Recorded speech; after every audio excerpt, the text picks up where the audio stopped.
శ్రీమతి లతా దత్త గారి ఆధ్వర్యంలో ఫిబ్రవరి 23వ తారీఖున గిరినార్ మహాయాత్ర వివరాల కొరకు సంప్రదించండి. నమస్తే, వెల్కమ్ టు సుమన్ టీవీ. నేను పద్మిని. ప్రస్తుతంతో పాటు ప్రముఖ ఆధ్యాత్మికవేత్త, లక్ష్మీ నరసింహస్వామి ఉపాసకురాలు, స్పిరిచువల్ హీలర్ శ్రీమతి స్రవంతి గారు మనతో పాటు ఉన్నారు. మాట్లాడదాం. అక్క నమస్తే. అక్క నమస్తే పద్మిని. అక్క, రేపటి రోజు చాలా చాలా మనం అందరం గుర్తుపెట్టుకోవాలి, జీవిత పర్యంతం గుర్తుపెట్టుకోవాలి. అటువంటి రోజే ఖచ్చితంగా శ్రీరామ విగ్రహ ప్రతిష్టా దినోత్సవం. బాలరాముడు అక్కడ కొలువు తీరినటువంటి, అయోధ్యలో కొలువు తీరిన, అంటే అసలు పాకలో ఉండేటటువంటి స్వామి చక్కటి సౌదామన్లోకి వచ్చినటువంటి మహోత్కృష్టమైనటువంటి రోజు. ఆ రోజు రావాలని కొన్ని తరాల నుంచి, కొన్ని ఏళ్ల నుంచి ఎంతో మంది మన పూర్వీకులు కూడా చాలా మంది ఆశించినటువంటి రోజు మనం చూస్తున్నాము. మరి ఈ రోజుని మనం గుర్తు చేసుకుని రాముల వారికి, ఆయనకు కూడా థ్యాంక్స్ చెప్పాలి కదా, వచ్చినది మన కోసమే కదా వచ్చారు, మరి గుర్తు చేసుకోవాలి కదా ఆ రోజు. తప్పకుండా 22 జాన్ డేట్స్ ప్రకారం రేపే కాబట్టి రేపటి రోజున మన రాముల వారిని ఎలా స్మరించుకోవాలి, ఎలా ఆయనకి కృతజ్ఞతని ఆవిష్కరించాలి, ఇవన్నీ ఒక్కసారి చెప్పండి అక్క. శ్రీరామచంద్రమూర్తి అంటే కరుణకి ఇంకొక పేరు ఏదన్నా ఉంది అంటే శ్రీరామచంద్ర. అలాగే ధర్మం రాశీభూతమై ఉండి దానికి ఒక రూపం కావాలి అని అంటే గనక శ్రీరామచంద్రమూర్తి. ఆయన కళ్ళని గురించి గనక మనం చెప్తూ ఉంటే, అరవింద దళాలు ఎలా ఉంటాయో ఆయన కళ్ళు అలా ఉంటాయి. అంటే ఇక్కడి నుంచి స్టార్ట్ అయ్యి ఇక్కడి వరకు ఉంటాయి. నాకు అనిపిస్తుంది మనం ఇలా చూస్తుంటే అదంతా కాదు, ఆ వెనకంతా కనపడాలంటే ఇక్కడి వరకు ఉండాలి కదా. కాబట్టి అంత చూస్తారు ఆయన, ప్రతిదీ ప్రతి ఒక్కరిని చూస్తాడు ఆయన అని చెప్పి ఖచ్చితంగా అనిపిస్తుంది. అట్లాగే ఎలాంటి చీకటినైనా సరే తరిమి వేయగల మూర్తి అన్నమాట. అంటే పేరును తలుచుకుంటే గనక ఎలాంటి చీకటైనా మన జీవితంలో నుంచి తొలగిపోతుంది అని ఖచ్చితంగా చెప్పుకోవచ్చు. తండ్రి మాట అంటే 2 సార్లు నాకు చాలా ఆనందం అనిపిస్తుంది. ఒకటేమో విశ్వామిత్రుడితో వెళ్ళడము, 16 ఏళ్ల పసిబాలుడు వెళ్తూ ఉంటే చిన్నవాడు కదా అని అనిపిస్తుంది మనకి. అప్పుడు తండ్రి మాట విని వెళ్ళడం. అలాగే మళ్ళీ అడవులకి వెళ్ళేటప్పుడు కూడా, ఏమండి నాకేంటి, నా కన్న తల్లి కాదు కదా, నా కన్న తల్లికి గనక ధర్మమూర్తి, ఎక్కడ ధర్మాన్నే చూశాడు కానీ ధర్మ సూక్ష్మాన్ని చూడలే. మళ్ళీ ఆయన విషయంలో, మన విషయంలో మాత్రం ధర్మ సూక్ష్మం చూస్తారు, మళ్ళీ ఆయన విషయంలో ధర్మాన్ని మాత్రమే చూశారు. నా కన్న తల్లికి కాదు కదా మీరు మాట ఇచ్చింది, నా గురించి మీరు ఎలా ఏదన్నా కోరుకో అని చెప్పి ఇచ్చారు. మీకు సంబంధించిన విషయం అంతే కదా. నా గురించి నా కన్న తల్లికి మీరేం వరం ఇవ్వలేదు కాబట్టి నేను వెళ్ళను అని కూడా మాట్లాడకుండా అసలు వెళ్ళడము అని అంటే పెంచిన ప్రేమకి ఎంత విలువిచ్చారు అనేది ఖచ్చితంగా మనం చెప్పుకోవచ్చు.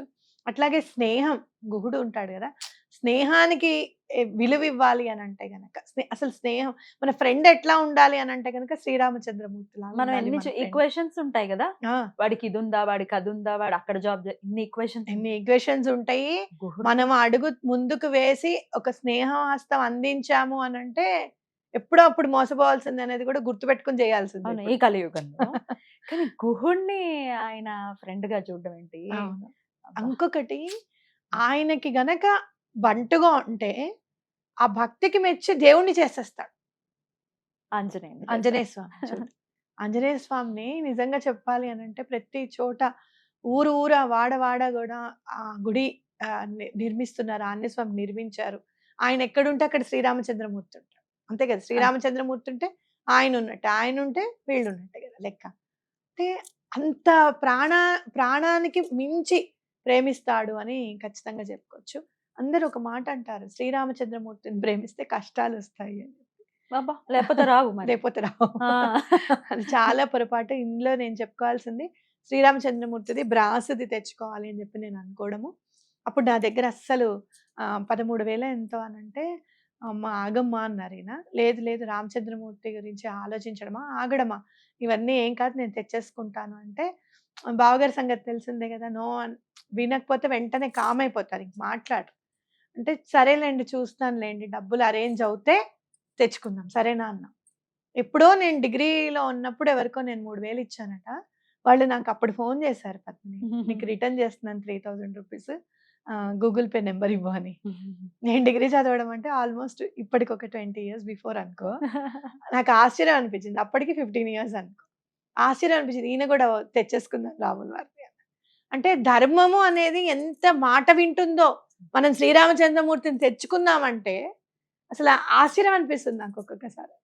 అలాగే మనము ఈవెంట్ చేసుకున్నాం శ్రీరామచంద్రమూర్తి విగ్రహ రోజు అప్రతిష్ట రోజు ఆ, ఆ రోజు ఆ, ఆ, అవును చేసుకున్నాం. అవును అసలు ఎవరు వస్తారో ఎవరు రారా అని అనుకున్నాం. లాస్ట్ కి వచ్చే వరకల్లా మనం వండిందంతా 300 కూడా చక్కగా మందికి మీరు వండించేశారు పెట్టాలి అందరికి ఆ. భోజనాలని 30 30 మంది కూడా ఎగ్జాక్ట్లీ 30 మంది కూడా లేకపోతే బెంగ నాకు కూడా బెంగ అనిపించింది అయ్యయ్యో అనవసరంగా ఫుడ్ వేస్ట్ అవుతుంది ఎట్లా వచ్చారక్క వానర సైన్యం వచ్చినట్టు వచ్చేసారు రాముల వారే పంపించారు రాముల వారే పంపించారు తప్పకుండా. ఆ మన అది రావటం స్టోన్ అవునవును. అదేంటది? అదేంటి రాముల వారి పాదం మోపినట్టుగా మోపినటువంటి ఎప్పుడైతే మన బ్రిడ్జ్ కోసం యూజ్ చేస్తున్న రాయి కూడా ఒకళ్ళ దగ్గర ఉంది. అవును. వాళ్ళు అది రాయా రత్నం అని ఆ. కాదు, వజ్రం వైడూర్యం కంటే కూడా చాలా విలువైనది. విలువైంది అని చెప్పుకోవచ్చు. విజయ్ సార్ వాళ్ళ అవును. ఫ్రెండ్ వాళ్ళ ఇంట్లో ఉంది అని అంటే తీసుకొస్తారా అండి అని చెప్తే తప్పకుండా రామ్ సేతు రామ్ సేతు రావట్లేదు అది నోట్లో. Correct. తీసుకొస్తానని రామసేతు కూడా చెప్పి వచ్చింది ఆ రోజు. రామసేతు వజ్రం రామసేతు వచ్చిందంటే మరి సేన రాదా వస్తుంది. వచ్చింది ఆ రోజు మన అదృష్టం అవును. నిజంగా. ఆ. అక్కడే కూర్చుని అన్నపూర్ణాదేవికి దండం పెట్టుకుంటాం, దండం పెట్టుకుంటాం. ఉమ్. విజయ్ మా అత్తయ్య ఉమ్. నువ్వే అమ్మ పంపించు, ఇంత వంట మనం చేసాము వేస్తావడం అని అంటే చెప్పి ఉసూరుమంటుంది. అని అనుకున్నాం. ఎందుకంటే ఆ రోజు మనం కార్లో కూర్చుని ఎవరికైనా ఇవ్వచ్చు, కానీ ఊరూరా వాడవాడ అందరూ అందరూ. అన్నదానం చేశారు ఆ రోజు. అందరూ చేశారు కాబట్టి ఎవరు తీసుకుంటారు, మేము ఇప్పుడే తిన్నామండి అని కూడా అనొచ్చు కదా. అనొచ్చు.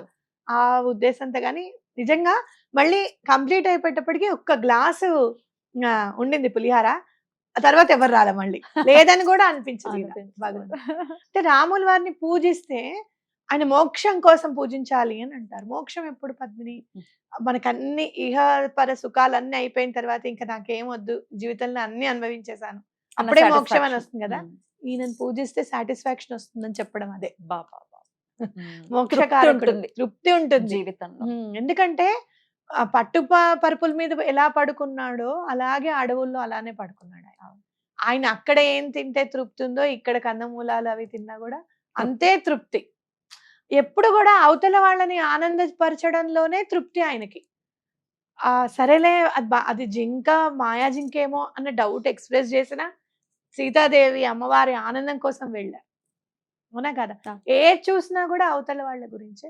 అలాంటి వారు ఆ తమ్ముడు కళ్ళు తిరిగి పడిపోతే ఆ బాధ వర్ణనాతీతం. అసలు నిజంగా సహించలేదు అసలు. సహించలేరు అసలు. అక్కడ ఒకటి ఇంకోటేమో రామసేతు నిర్మించడానికి సముద్రం మీద అవును, కోపం వస్తుంది. అమ్మో అనిపిస్తుంది. ఆయన పోషించిన పాత్ర ప్రతి పాత్రలో కూడా ఆ విశిష్టత ఉంటుంది అక్క. అవును. ఒక అన్నగా, ఒక భర్తగా, ఒక కొడుకుగా, ఉమ్. ఒక రాజుగా, అవును. అన్నిట్లోనూ ఆయన ఆయన అద్భుతం అసలు. స్టాంప్ అంతే అంతే రాముడంటే రాముడే. మరి రేపటి ఎలాంటి రోజున వాళ్ళైనా సరే చాలా మంది ఇప్పుడున్న జనరేషన్ కి నేను చెప్పాలనుకున్నది ఏంటి అని అంటే, చాలా మంది ఏమంటారు, నా చిన్నప్పటి నుంచి ఉన్నది ఇది, రాముడా భార్యను వదిలేశాడు, అగ్ని పరీక్ష చేశాడు, తర్వాత అంత చేసిన తర్వాత కూడా వదిలేశాడు. ఈ దిక్కుమాలిన వాళ్ళు ఒక్క శ్లోకం కూడా రాదు వాళ్ళకి, రామాయణంలో ఒక్కటి కూడా రాదు. ఒక్కటి ఇచ్చి ఒక్క శ్లోకం చెప్పానమనండి అయితే మళ్ళీ కోపం వస్తుంది. అయితే ఒకటి ఆయన జీవిత సారాంశం ఏంటి అనేది చదవాలి. ఇప్పుడు కూడా Exactly. ఒక మనిషిని మనము ఇదిమిత్తంగా ఇలాంటి వాడు అని మనం డిసైడ్ చేయాలి అనుకున్నప్పుడు ఆయన జీవితంలో ఏం జరిగింది అనేది చూస్తే, రాజ్యం కోసం తన జీవితాన్నే కాదు, తన భార్య జీవితము అని అంటే ఇప్పుడున్నలా కాదు కదా, సగం ఆయనదే కదా, అవునా కాదా. అవును, ఆయన పార్టే, ఆయన వదిలేయాలనుకుంటాడు, ఆయన ఇష్టము. అది ఆలోచించాలి మనం, అది ఆలోచించాం మనం. టోటల్ గా ఫెమినిజం వర్క్ చేస్తుంది మనకి అప్పుడు. చూడ ఫెమినిజం సీతమ్మ తల్లి ఏమైనా కంప్లైంట్ చేసిందా, నీకు వచ్చి కంప్లైంట్ ఇచ్చిందా, నన్ను ఇట్లా చేశాడని, నీకేంటి నొప్పి? ముందు రామాయణం వింటే అసలు మనకి ఇట్లాంటి అంటే మీరు ఒకటి గుర్తు పెట్టుకోండి, సీతమ్మ వారు ఆయన డిఫరెంట్ అనుకోలేదు. ఆయన ప్రాణాన్ని సగం ప్రాణాన్నే పంపించేస్తున్నాడనే ఫీల్ అయ్యారు ఆయన. ఆయన వెళ్ళిపోయిన వెంటనే ఆయన ఇంకో పెళ్లి చేసుకోలే. ఎగ్జాక్ట్లీ రాజు కదా, రాజు కదా, రాణి ఉండాలి కంపల్సరీ, అట్లా ఏం చేయలే. బంగారు సీతను తయారు చేసుకున్నా నిజంగా చెప్పాలి అని. కాబట్టి ఒకటి గుర్తు పెట్టుకోవాల్సిన విషయం ఏంటి అంటే, ఒక మనిషిని మనం ఎప్పుడైనా అందాజ వేసి ఇలా అని అనుకుంటే కనుక అతని గురించి పూర్తిగా తెలుసుకోగలగాలి. అప్పుడు మనకి జ్ఞానం అనేది పెరుగుతుంది. ఎందుకు ఇలా చేశాడు శ్రీరామచంద్రమూర్తి అనే ఒక క్వశ్చన్ మార్క్ గనక మనసులో వేసుకుంటే, ఆంజనేయ స్వామి వెంటనే వచ్చి నీ డౌట్ అంతా క్లియర్ చేస్తాడు, ఇందుకు చేశాడయ్యా అని చెప్పి. ఎప్పుడైనా గుర్తు పెట్టుకోవాలి, మాట ఉంది కదా, నోరు ఉంది కదా అని చెప్పి శ్రీరామచంద్రమూర్తిని గనక దూషిస్తే కళ్ళు కళ్ళు పోతాయి. పోయి ప్రాణాలు పోతాయి. కళ్ళు పోతాయి. నేను అప్పుడు అనుకున్నాను అనమాట, ఆంజనేయ స్వామి ఊరుకోడు, రామచంద్రమూర్తి శ్రీరామచంద్రమూర్తి ఊరుకుంటారేమో గాని ఆంజనేయ స్వామి అయితే మాత్రం ఊరుకోరు అని అనుకున్నాను నేను. నిజంగానే అట్లనే జరిగింది. అయితే ఒకటి మనం గుర్తుపెట్టుకోవాల్సింది ఏంటి, రేపటి రోజు మనం ఏం చేయాలంటే, ఆ రోజు మనం అక్షింతలు తెచ్చుకున్నప్పుడు ఎవరైనా దాచుకుని ఉంటే గనక మళ్ళీ కొన్ని అక్షింతలు దాంట్లో కలుపుకొని తల మీద వేసుకోండి. లేదండి మేము దాచుకోలేదు అందరం వాడేసుకున్నాము అంటే గనక రాముల వారికి తప్పకుండా అక్షింతలతో పూజ చేయండి. మీకు రామరక్ష స్తోత్రం చదవడం వస్తే చక్కగా చదువుకోండి. హనుమాన్ చాలీసా చదవండి. చక్కగా పిల్లలు మీరు అందరూ కూర్చుని సాయంత్రం పూట అయినా సరే అందరు ఫ్రెష్ అప్ అయిపోయి, మీరు ఏం తిన్నారు ఏం తినలేదు, ఒక్క నాన్ వెజ్ తినకపోయి ఉంటే చాలు.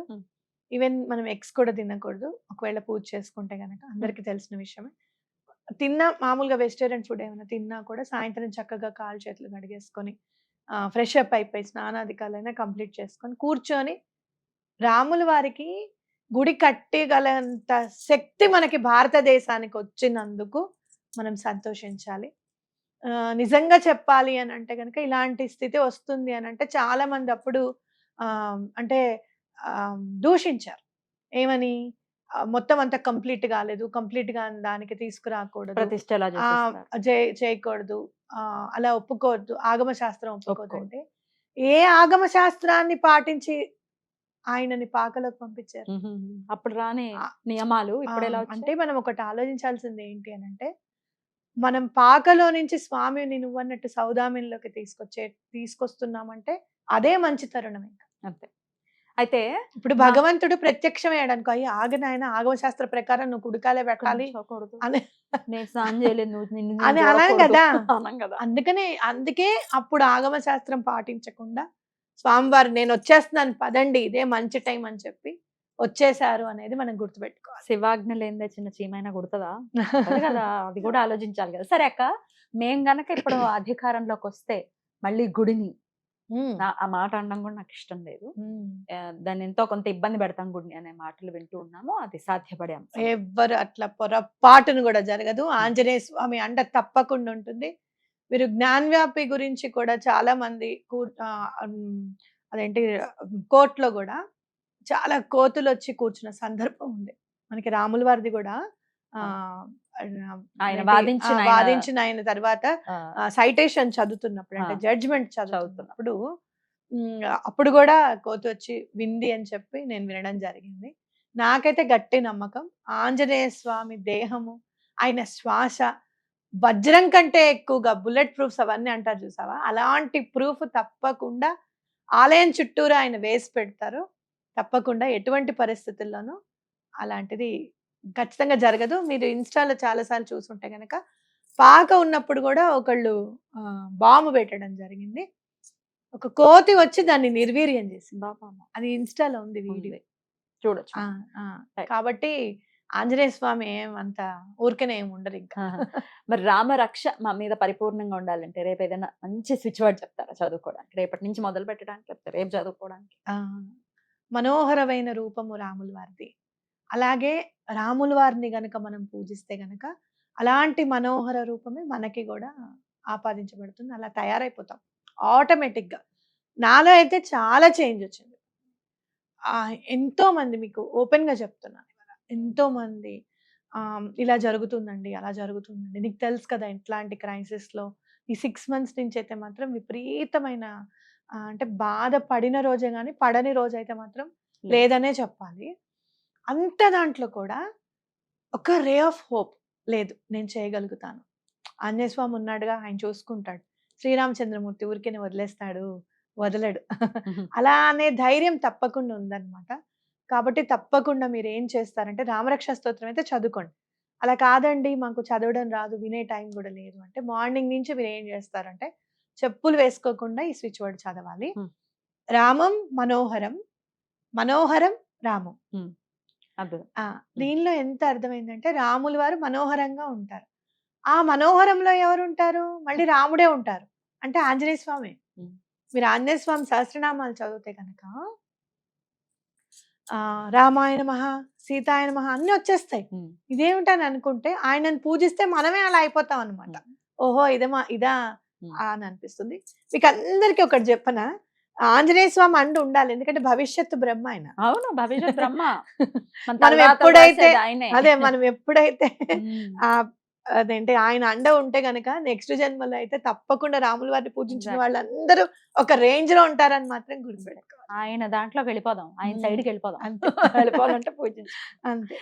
బ్యూటిఫుల్ అక్క, చాలా చక్కగా తెలియజేశారు. ఈ సందర్భంగా మరొక్కసారి ఆ స్వామి బాలరాముణ్ణి మరొక్కసారి గుర్తు చేసుకునేటటువంటి అవకాశం కల్పించింది ప్రకృతి. చాలా చాలా సంతోషిస్తూ ఈ మాట ఇంకొక మాట చెప్పాలనుకున్నాను, గరికపాటి గారు అన్నమాట. మీకేమైనా డౌటా, ఆంజనేయ స్వామి తెలుగువాడా లేకపోతే వేరే భాష వాడా అని డౌటా అంటే, అలా ఏం లేదు, జాపాల్లో పుట్టాడు, మన తిరుపతిలో ఆయన స్థలం అది ఉంది, ఆయన తెలుగువాడనంటే వేరే వాళ్ళ ప్రాబ్లం నేను ఎత్తి మీద వేసుకుని భుజాలకుండి సుగ్రీవుడి దగ్గర అంతే కదా, ఆయనకి రాజ్యం వస్తే ఈయనకేం చెప్పు, మళ్ళీ ఈయనకి హెల్ప్ చేస్తే ఈయనకేం చెప్పు, అవునా కాదు? ఆ స్నేహం, ఆ ప్రేమ, భక్తి, తత్పరత అంతా చూపించేసి అవతల వాడు టీఏడిఏలు ఇవ్వకపోయినా సరే ఆయన చెప్తారు చూడు, లంఘించి చూసి రమ్మంటే కాల్చి వచ్చేవాడు తెలుగువాడు. తెలుగుడే. సూపర్, అద్దరిపోయింది. కాబట్టి మీరందరూ కూడా, అందరం కూడా తెలుగు వాళ్ళమే కాబట్టి ఎటువంటి పరిస్థితుల్లోనూ రామం మనోహరం మనోహరం రామం చదువుకుందాం. అంతటి భక్తి మనకి ఇచ్చి రాముల వారు ఎల్లవేళలా మన కుటుంబాన్ని, మన సమాజాన్ని, మన దేశాన్ని కాపాడాలని కోరుకుందాం. ఇందులో నిజంగా మనం ఈ రేంజ్ లో ఇప్పుడు మనం మోడీ గారు ఉన్నప్పుడు మనం పుట్టాము అని అంటే పురుషోత్తముడి గుడి కట్టిన ఉత్తముడు. ఉత్తముడు.